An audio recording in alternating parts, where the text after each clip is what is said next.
नमस्कार, आप सभी का स्वागत है न्यूज ब्लास्ट में और आपके साथ मैं हूं दीपा बाफिला। आगे बढ़ते हैं खबरों की तरफ। 21वीं सदी की राजनीति के बदलते मायने आपको बताते हैं। कब बदल जाए किसकी निष्ठा कुछ नहीं पता। कैप्टन सरकार में इस्तीफा देने वाले मंत्री फिर से शामिल होना चाहते हैं मंत्रिमंडल में, ऐसी खबर है। उच्च स्तर तक इनमें से कुछ मंत्रियों ने अपनी बात पहुंचाई है। कैप्टन के बजाय किसी और नेतृत्व के साथ काम करने में इन्हें कोई दिक्कत नहीं है। मुख्यमंत्री कोई भी हो, लेकिन कैप्टन समर्थित ये लोग चाहते मंत्रिमंडल में शामिल होना। जबकि कल तक इन लोगों की निष्ठा जुड़ी थी कैप्टन अमरिंदर सिंह के साथ में। कल तक ये लगातार खड़े हुए कैप्टन के साथ दिखाई दे रहे थे, लेकिन अब जैसे ही संकट आया, इस्तीफा दिया कैप्टन अमरिंदर सिंह ने, वैसे ही ये चाहते हैं कि भले ही मुख्यमंत्री कोई भी हो, लेकिन मंत्रिमंडल में ये हमेशा रहें। इसीलिए हम कह रहे हैं कि 21वीं सदी की राजनीति के बदलते हुए मायने आपको पता होने चाहिए। कब किसकी निष्ठा बदल जाए, कब कौन बदले, ये कुछ कहा नहीं जा सकता, कुछ भी पता नहीं है। कैप्टन सरकार में इस्तीफा देने वाले मंत्री फिर से मंत्रिमंडल में शामिल होना चाहते हैं। उच्च स्तर तक जानकारी ये है कि इनमें से कुछ मंत्रियों ने अपनी बात पहुंचाई है, अपनी मंशा उच्च स्तर तक इन्होंने जाहिर कर दी है। कैप्टन के बजाय किसी और नेतृत्व के साथ काम करने में ये कह रहे हैं कि इनको कोई दिक्कत नहीं है। अब इनमें वो कौन कौन से मंत्री हैं जो चाहते हैं कि मंत्रिमंडल में शामिल हो, नामों का खुलासा भी जल्दी हो जाएगा। कैप्टन के बजाय किसी और के नेतृत्व के साथ भी काम करने में कोई तकलीफ नहीं है, इनकी तरफ से कहा गया। मुख्यमंत्री भले ही कोई भी बने, लेकिन कैप्टन समर्थित ये लोग मंत्रिमंडल में शामिल होना चाहते हैं। और जबकि आपको याद होगा, कल तक इन लोगों की निष्ठा कैप्टन अमरिंदर के साथ में थी, लेकिन जैसे इस्तीफा दिया वैसे ही अपना रंग दिखाना शुरू कर दिया। उन्होंने कहा कि कैप्टन अमरिंदर सिंह नहीं तो कोई और सही, सीएम भले ही कोई हो, नेतृत्व भले ही किसी और का हो, लेकिन मंत्रिमंडल में इनको रहना है। इसलिए हाईकमान तक भी इन्होंने अपनी बात पहुंचाई है।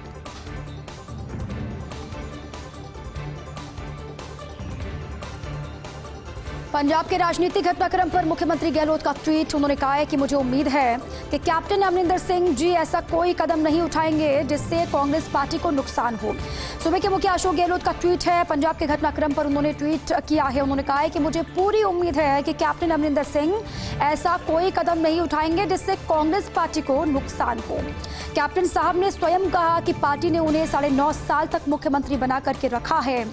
उन्होंने अपनी सर्वोच्च क्षमता के अनुरूप कार्य कर पंजाब की जनता की सेवा की है। हाईकमान को कई बार विधायकों एवं आमजन से मिले फीडबैक के आधार पर पार्टी हित में निर्णय करने पड़ते हैं। मेरा व्यक्तिगत भी मानना है कि कांग्रेस अध्यक्ष कई नेता जो मुख्यमंत्री बनने की दौड़ में होते हैं, उनकी नाराजगी मोल लेकर ही मुख्यमंत्री का चयन करते हैं, परंतु वही मुख्यमंत्री को बदलते वक्त हाईकमान के फैसले को नाराज होकर गलत ठहराने लग जाते हैं। ऐसे क्षणों में अपनी अंतरात्मा को सुनना चाहिए। मेरा मानना है कि देश फासिस्टी ताकतों के कारण किस दिशा में जा रहा है, ये हम सभी देशवासियों के लिए चिंता का विषय होना चाहिए। इसलिए ऐसे वक्त में हम सभी कांग्रेसजनों की जिम्मेदारी देश हित में आगे बढ़ना है। देश हित में बढ़ जाती है, हमें अपने से ऊपर उठ करके पार्टी और देश हित में सोचना होगा, ये कहा है सीएम अशोक गहलोत ने। कैप्टन साहब पार्टी के सम्मानित नेता हैं। मुझे उम्मीद है कि वो आगे भी पार्टी का हित आगे रख करके कार्य करते रहेंगे, ये उम्मीद जाहिर की है सूबे के मुखिया अशोक गहलोत ने। जो पंजाब में जो हो रहा है उससे हर कोई चिंतित है। अब खुद जो वहाँ पर हो रहा है उसके लिए कांग्रेस ही जिम्मेदार है, ये कहा जा रहा है। समय रहते कदम नहीं उठाए गए, जो गतिरोध बढ़ता गया, जो अंतर्कलह वहाँ पर बढ़ती रही, उसी का नतीजा है कि सीएम कैप्टन अमरिंदर सिंह को इस्तीफा देना पड़ गया। अब जो घटनाक्रम हो रहे हैं उसी को लेकर अशोक गहलोत ने ट्वीट किया है। उन्होंने ये उम्मीद जाहिर की है कैप्टन अमरिंदर सिंह को लेकर कि वो कोई ऐसा वैसा कदम नहीं उठाएंगे जिससे पार्टी को नुकसान हो या फिर पार्टी की छवि खराब हो। कैप्टन साहब ने स्वयं कहा है, सीएम कह रहे हैं कि उन्होंने ये खुद कहा कि पार्टी ने 9.5 साल तक उनको जिम्मेदारी दी, मुख्यमंत्री बना करके रखा, उन पर भरोसा किया। उन्होंने अपनी सर्वोच्च क्षमता के साथ वहां पर काम किया, पंजाब के हित के लिए, पंजाब वासियों के हित के लिए, उनकी सेवा के लिए। हाईकमान को कई बार विधायकों से, आमजन से जो फीडबैक मिलता है उसके आधार पर ऐसे कड़े फैसले लेने पड़ते हैं, ये मजबूरी हो जाती है। मेरा व्यक्तिगत भी ये मानना है कि कांग्रेस अध्यक्ष कई नेता जो मुख्यमंत्री बनने की दौड़ में होते हैं, उनकी नाराजगी मोल लेकर ही मुख्यमंत्री का चयन करते हैं, लेकिन वही मुख्यमंत्री को बदलते वक्त हाईकमान के फैसले को नाराज होकर के देखना, लेना, गलत ठहराना, ये सही नहीं है। ऐसे क्षणों में अपनी अंतरात्मा को सुनना होगा। पार्टी की विचारधारा के लिए पार्टी से लंबे वक्त से वो जुड़े रहे, पार्टी ने भी उनको मौका दिया। पार्टी के बारे में सोचना ऐसे वक्त में बहुत ज़रूरी हो जाता है। अंतरात्मा की आवाज़ को सुनना होगा। मेरा मानना है कि देश फासिस्ट ताकतों के कारण किस दिशा में जा रहा है, इस पर सोचना इस वक्त बहुत ज़रूरी है। ये हम सभी की जिम्मेदारी है। देश को बचाने की, देशवासियों के लिए चिंता का विषय हम सभी का ये होना चाहिए। इसलिए ऐसे समय पर हम सभी को एकजुट होना होगा। कांग्रेस जनों की जिम्मेदारी है कि देश हित में आगे बढ़ें। हमें अपने से ऊपर उठ करके पार्टी और देश हित में सोचना होगा। ये कहा है सीएम ने। कैप्टन साहब पार्टी के सम्मानित नेता थे, हैं और रहेंगे। मुझे उम्मीद है कि वो आगे भी पार्टी का हित आगे रखकर ही, पार्टी का हित देखकर ही कोई कदम लेंगे। ये उम्मीद जाहिर की है सूबे के मुखिया अशोक गहलोत ने। सीएम गहलोत के ओएसडी लोकेश शर्मा का इस्तीफा प्रकरण आपको बताते हैं। मुख्यमंत्री गहलोत ने इस्तीफे पर नहीं लिया अभी कोई निर्णय। अब जब इस्तीफा हुआ लोकेश शर्मा का, कई सारी बातें निकल करके सामने आई। यही प्रकरण आपको बताते हैं कि मुख्यमंत्री गहलोत ने इस्तीफे पर अभी तक कोई फैसला नहीं लिया है। अभी तक कोई निर्णय सीएम अशोक गहलोत ने नहीं लिया है, जो कि आखिरी फैसला उन्हीं का होगा। खुद ओएसडी लोकेश शर्मा ने फर्स्ट इंडिया न्यूज को ये जानकारी दी है। ओएसडी लोकेश ने ये कहा कि बेवजह इस पूरे मामले को तूल दिया गया। उनके ट्वीट से किसी की भावना आहत नहीं होती है। पंजाब के राजनीतिक घटनाक्रम से पहले का उनका एक ट्वीट है। अचानक से इसको लेकर हवा बनाया जा रहा है। मैंने पत्र के माध्यम से अपनी बात रखी सीएम गहलोत के सामने। ये लोकेश ने खुद फर्स्ट इंडिया से अपनी बात कही है। अपने पद से इस्तीफा देने की पेशकश की है मुख्यमंत्री गहलोत ने। अभी तक कोई फैसला नहीं किया है। सीएम गहलोत के फैसले की नहीं मिली मुझे कोई सूचना। लोकेश कह रहे कि अभी तक सीएम ने इसको लेकर कोई एक मत बनाया है, उन्होंने अपना कोई फैसला सुनाया है या फिर नहीं सुनाया।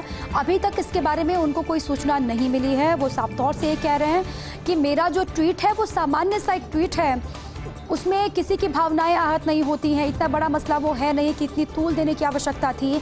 बेवजह इस पूरे मामले को तूल दिया जा रहा है। ये फर्स्ट इंडिया से उन्होंने बातें शेयर की। उन्होंने ट्वीट से ये कहा कि किसी की भावनाएं आहत नहीं हो रही हैं। पंजाब में जो अभी हो रहा है, ये राजनीतिक घटनाक्रम जो वहाँ पर बदल रहे हैं, इससे पहले का वो ट्वीट है। मैंने पत्र के माध्यम से अपनी बात सीएम गहलोत के सामने रखी है। अपने पद से इस्तीफा देने की पेशकश सीएम के सामने की है। अब उनका रुख क्या होता है। मुख्यमंत्री गहलोत ने अभी तक कोई फैसला नहीं लिया। सीएम गहलोत के फैसले की अभी तक उनको कोई सूचना नहीं मिली है। ये खुद लोकेश शर्मा कह रहे हैं। पंजाब सियासत को लेकर बैठकों का दौर लगातार जारी है। लगातार मंथन हो रहा है। बैठकें लगातार एक के बाद एक। पंजाब में सर्वसम्मत नए सीएम चेहरे को लेकर मंथन लगातार जारी है। वो कौन एक चेहरा होगा जिसको लेकर सभी राजी होंगे, सभी सहमत होंगे, उस चेहरे की खोजबीन हाईकमान कर रहा है। लगातार बैठकें, मंथन लगातार हो रही हैं। कांग्रेस प्रदेश प्रभारी हरीश रावत पर्यवेक्षकों के साथ बैठक कर रहे हैं। पर्यवेक्षक कौन है? पर्यवेक्षक हैं अजय माकन और हरीश चौधरी, जिनके साथ में हरीश रावत मीटिंग कर रहे हैं इस वक्त। इसी बीच सुनील जाखड़ के घर भी पहुंचे कुछ विधायक। खबर ये कि सुनील जाखड़ के घर पर कुछ विधायक पहुंचे हैं जो उनके समर्थित हैं, जो कैप्टन के समर्थित हैं, जो सिद्धू के साथ हैं। वो नाराजगी जाहिर कर रहे हैं इस बात को लेकर कि सुनील जाखड़ को जिम्मेदारी देने के बारे में अलकमान सोच रहा है। हालांकि आज विधायक दल की जो बैठक होनी थी वो टल गई है। अब खबर ये कि सीधे सीएम का नाम घोषित किया जाएगा अलकमान की तरफ से। सीधे सीएम कौन होगा, कौन पंजाब का नया कैप्टन होगा, कौन पंजाब की कमान आगे संभालने वाला है, उस नाम पर मुहर लगा करके ऑफिशियल अनाउंसमेंट कर दिया जाएगा, ये कहा जा रहा है। अब विधायक दल की बैठक नहीं होने वाली है। अब महत्वपूर्ण ये कि बैठकें थम नहीं रही हैं, जो मंथन है वो नहीं रुक रहा। अभी तक भी क्या पेच फंसा हुआ है। सुनील जाखड़, प्रताप सिंह बाजवा, सुखजिंदर सिंह रंधावा और अंबिका सोनी, इसके अलावा और तमाम नाम है। अब खबर ये कि नवजोत सिंह सिद्धू ने भी ताल ठोक दिए, दावा पेश किया है। वो चाहते कि खुद वो सीएम बने। अब क्या होगा, क्योंकि सिद्धू को सीएम बना करके नाराजगी वहाँ पर वो मोल ले नहीं सकते अमरिंदर सिंह का। अब क्या होगा, किसके नाम पर मोहर लगेगी। हालांकि अंबिका सोनी को लेकर जानकारी ये है कि सोनी ने खुद अपनी स्वास्थ्य का हवाला देकर के सीएम बनने से इनकार कर दिया और एक सलाह दी है उन्होंने पार्टी को। उन्होंने कहा है कि अगर सिख चेहरे को आप सीएम बनाएंगे तो 2022 के विधानसभा चुनाव के लिहाज से भी ये फैसला अच्छा होगा। अब वहाँ पर हिंदू और सिख का जो गणित है वो ना बिगड़ेगी, कोशिश पूरी की जा रही है। हर कदम फूक फूक करके आगे बढ़ाया जा रहा है हाईकमान की तरफ से। लेकिन अंतिम मुहर किसके नाम को लेकर लगेगी, कौन होगा जो कमान संभालेगा, अभी तक इसको लेकर कोई स्थिति स्पष्ट नहीं है। हरीश रावत जो प्रभारी है पंजाब के, वो पर्यवेक्षकों के साथ में मंथन वहाँ पर कर रहे हैं। पर्यवेक्षक कल से ही वहाँ पर हैं। कल भी विधायक दल की बैठक हुई थी। उसके बाद आज सुबह के लिए विधायक दल की बैठक को कहा गया कि विधायक दल की बैठक होगी, उसी में से कोई एक चेहरा निकलेगा, विधायक दल का नेता चुन लिया जाएगा। लेकिन जो विरोध के सुर लगातार दिखाई दे रहे हैं, उसके बाद खबर यह कि विधायक दल की बैठक नहीं होगी, बल्कि सीधे सीएम का ऐलान कर दिया जाएगा। लेकिन अब बड़ी बात ये कि एकमत क्या सभी हो पाएंगे, सभी राजी हो पाएंगे किसी एक नाम को लेकर? अगर हाँ, तो वो नाम किसका होगा, वो चेहरा किसका होगा जिस पर सभी सहमत होंगे? इस पर लगातार नजर रहेगी। प्रदेश में देर रात बड़ा प्रशासनिक फेरबदल हुआ है। पंजाब में सियासी घटनाक्रम के बाद यहां पर भी लगातार कई फेरबदल। प्रदेश में देर रात बड़ा प्रशासनिक फेरबदल हुआ। 2 जिलों के कलेक्टर समेत 25 आईएएस का तबादला हुआ है। डॉक्टर सुबोध अग्रवाल एसीएस खान एवं पेट्रोलियम ऊर्जा विभाग अध्यक्ष और एमडी राजस्थान अक्षय ऊर्जा निगम, चेयरमैन राजस्थान ऊर्जा विकास निगम लिमिटेड, रोली सिंह प्रमुख शासन सचिव सामान्य प्रशासन मंत्रिमंडल सचिवालय संपदा स्टेट मोटर गैराज नागरिक उड्डयन, भास्कर एस सावंत अध्यक्ष डिस्कॉम एमडी चेयरमैन राज्य विद्युत प्रसारण निगम लिमिटेड, एमडी राजस्थान ऊर्जा विकास निगम लिमिटेड, गायत्री ए राठौड़ प्रमुख शासन सचिव पर्यटन कला साहित्य संस्कृति एवं पुरातत्व विभाग अध्यक्ष राजस्थान पर्यटन विकास निगम एवं महानिदेशक जेके जयपुर, डॉक्टर पृथ्वीराज शासन सचिव जल संसाधन विभाग राज्य जल संसाधन आयोजना विभाग मिशन निदेशक जल जीवन मिशन जयपुर, दिनेश कुमार प्रमुख सचिव कृषि एवं उद्यानिकी और सहकारिता विभाग, नवीन महाजन अध्यक्ष राजस्थान कर बोर्ड अजमेर, विनीता श्रीवास्तव सचिव आयुर्वेद एवं चिकित्सा विभाग जयपुर, मुग्धा सिन्हा शासन सचिव एवं आयुक्त विज्ञान एवं प्रौद्योगिकी विभाग जयपुर, बाबूलाल मीणा आयुक्त विभागीय जांच जयपुर, चौथीराम मीणा सदस्य राजस्व मंडल अजमेर, डॉक्टर मोहनलाल यादव रजिस्ट्रार राजस्व मंडल अजमेर, रेणु जयपाल जिला कलेक्टर बूंदी, मंजू राजपाल मेंबर राजस्व मंडल अजमेर, सिद्धार्थ महाजन शासन सचिव वित्त विभाग जयपुर, पूर्व चंद्र किशन शासन सचिव अल्पसंख्यक मामलात विभाग एवं पंचायती राज जयपुर, वंदना सिंघवी निदेशक प्राच्य विद्या जोधपुर, महावीर प्रसाद वर्मा सचिव राजस्थान राज्य मानवाधिकार आयोग जयपुर, विश्राम मीणा प्रबंध निदेशक सहकारिता dairy federation limited Jaipur, Neha Giri registrar राष्ट्रीय विधि विश्वविद्यालय एवं रजिस्ट्रार सरदार पटेल पुलिस विश्वविद्यालय सुरक्षा एवं आपराधिक न्याय जोधपुर, कन्हैया लाल स्वामी संयुक्त शासन सचिव राजस्व विभाग जयपुर, प्रकाश चंद्र शर्मा जिला कलेक्टर प्रतापगढ़, अनुपमा जोरवाल प्रबंधन निदेशक राजस्थान चिकित्सा सेवाएं निगम लिमिटेड जयपुर, आशीष गुप्ता निदेशक जल ग्रहण विकास एवं भू संरक्षण विभाग जयपुर, आलोक रंजन संयुक्त शासन सचिव ऊर्जा विभाग जयपुर। ये वो तमाम नाम हैं जिनका फेरबदल किया गया है, जिनको इधर से उधर किया गया लंबे वक्त से मंथन, और मंथन के बाद कल आधी रात को इनका फेरबदल कर दिया गया है। बड़ा प्रशासनिक फेरबदल ये है। मंत्री डॉक्टर बीडी कल्ला और कांग्रेसी नेता पंकज काकू में तू मैं हो गई है। मंत्री के बंगले पर हुई दोनों में सार्वजनिक रूप से तीखी बहस। पीसीसी अभाव अभियोग प्रकोष्ठ के निवर्तमान प्रदेश संयोजक हैं काकू। मंत्री कल्ला पर लगाया भ्रष्टाचारियों को संरक्षण देने का आरोप। जो करप्ट हैं उन अधिकारियों को संरक्षण देने का आरोप लगा दिया है काकू ने मंत्री कल्ला पर। इसके बाद से लंबी बहस भी दोनों के बीच में हुई। चीफ इंजीनियर चंद्रमोहन चौहान को बचाने का आरोप लगाया गया। कल्ला और काकू में पहले बंद कमरे में 15 मिनट की वार्ता हुई। दोनों के बीच में पहले अंदर बंद कमरे में चर्चा हुई, फिर दोनों बहस करते हुए बंगले के लॉन में आ गए। कल्ला ने काकू से कहा है कि तुम मुझे धमकी दे रहे हो क्या, ये कल्ला ने कहा काकू को। उसके बाद काकू ने कहा कि मैं बीडी कल्ला का पिता तुल्य सम्मान करता हूं, लेकिन जलदाई मंत्री का विरोध करता हूं क्योंकि ये भ्रष्ट अफसरों के साथ हैं। मैं आपके खिलाफ आपके बंगले के सामने धरना दूंगा, ये काकू ने कहा। कल्ला को इस खुली तौर पर चेतावनी भी है। कल्ला और काकू के बीच विवाद के समय करीब 20 लोग वहां पर मौजूद थे, जिनके बीच में तमाम चर्चाएं भी हो रही कि आखिर इस तरीके से दोनों के बीच में हुआ क्या, कि सार्वजनिक तौर पर दोनों लड़ते हुए दिखाई दिए। लड़ाई ही इसे आप कहेंगे क्योंकि पहले बंद कमरे में चर्चा, लेकिन चर्चा से जब बात नहीं बनी तो दोनों लोगों के सामने तू मैं एक दूसरे से करते हुए दिखाई दिए। कल्ला और काकू के बीच में जब विवाद हो रहा था तो वहां पर उस समय 20 लोगों की मौजूदगी थी। अब जो आरोप लगाए हैं काकू ने कल्ला पर, उसमें कितनी सच्चाई है, अब उसको लेकर कल्ला का अगला स्टेटमेंट क्या होगा, उनकी क्या प्रतिक्रिया होगी, उस पर भी लगातार नजर रहेगी। लेकिन साफ तौर से कह दिया है कल्ला ने कि आपने मुझे धमकी दी है, ये गलत है। काकू ये कह रहे कि पिता तुल्य हैं आप, मैं आपका सम्मान करता हूं, लेकिन जलदाई मंत्री का मैं विरोध करता हूं क्योंकि भ्रष्ट जो अफसर हैं उनके साथ में आप खड़े हैं। मैं आपके खिलाफ आपके बंगले के सामने ही धरना दूंगा। ये खुली चेतावनी काकू ने कल्ला को दी है, जिसकी चर्चाएं अब लगातार हर जगह हो रही है। श्राद्ध पक्ष में पंचायती राज की बैठक, कांग्रेस के कई विधायकों से बैठक को लेकर ऐतराज़ उनकी तरफ से जताया गया है, ये कहा जा रहा है। ये बड़ी खबर भी है, महत्वपूर्ण खबर है। श्राद्ध पक्ष में पंचायती राज की बैठक, लेकिन कांग्रेस के कई विधायक ऐसे हैं जो बैठक को लेकर ऐतराज़ जाहिर कर रहे हैं। 27 सितंबर को पंचायत समिति साधारण समिति की बैठक होनी है। 29 सितंबर को जिला परिषद की साधारण समिति की बैठक, 29 सितंबर को जिला आयोजना समिति की बैठक रखी गई है। हाल ही में चुनाव जीते प्रमुख और प्रधान बैठक की अगुवाई करेंगे। इनके लिए पहली बैठक होगी।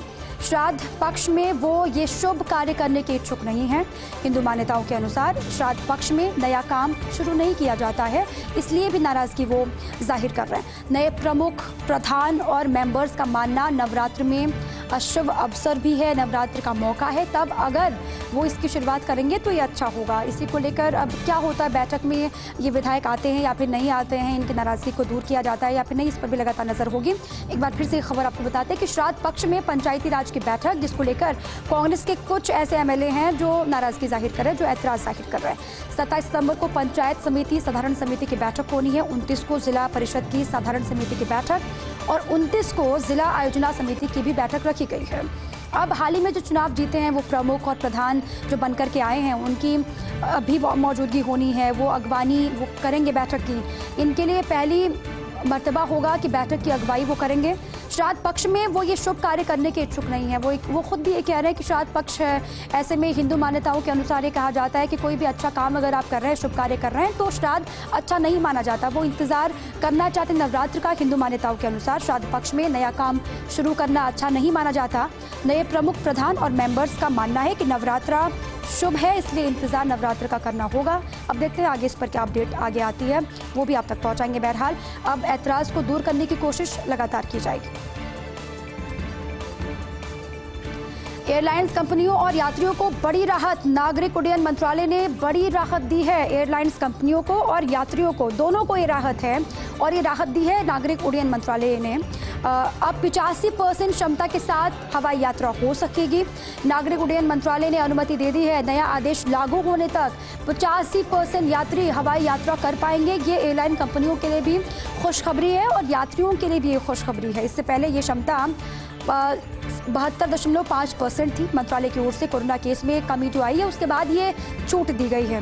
लंबे वक्त से इसका इंतजार भी एयरलाइन कंपनियां भी कर रही थी। जो यात्री थे वो भी इसका इंतजार कर रहे थे कि कम से कम यात्री भार में इजाफा हो तो उनको भी आसानी हो और उनको भी फायदा मिले। एयरलाइन कंपनियों की तरफ से भी ये मांग हो रही थी। अब मंत्रालय की ओर से कोरोना केस में जो कमी आई है, अभी हालांकि कोरोना की रफ्तार कम है, कोविड खत्म नहीं हुआ, लगातार रियायतें मिल रही हैं। उसी रियायत में से एक ये भी है कि अब 85% कर दिया गया है जो हवाई सफ़र करने वाले यात्री हैं उनकी संख्या। नया संशोधन अग्रिम आदेश तक लागू रहेगा और इस साफ तौर से फ़ायदा एयरलाइंस कंपनियों के लिए भी और आम यात्रियों के लिए भी। पहले 72.5% लोग यात्रा कर सकते थे, ये क्षमता रखी गई थी, लेकिन कोविड के केसेस में कमी और उसके बाद ये आदेश नहीं लागू कर दिए गए हैं। 85% यात्री हवाई सफ़र कर पाएंगे। इसीलिए हम कह रहे हैं कि बड़ी राहत दी है नागरिक उड्डयन मंत्रालय ने एयरलाइंस कंपनियों को भी और यात्रियों को भी जो यहाँ से वहाँ जाना चाहते हैं हवाई सफ़र के माध्यम से, उनके लिए भी राहत है।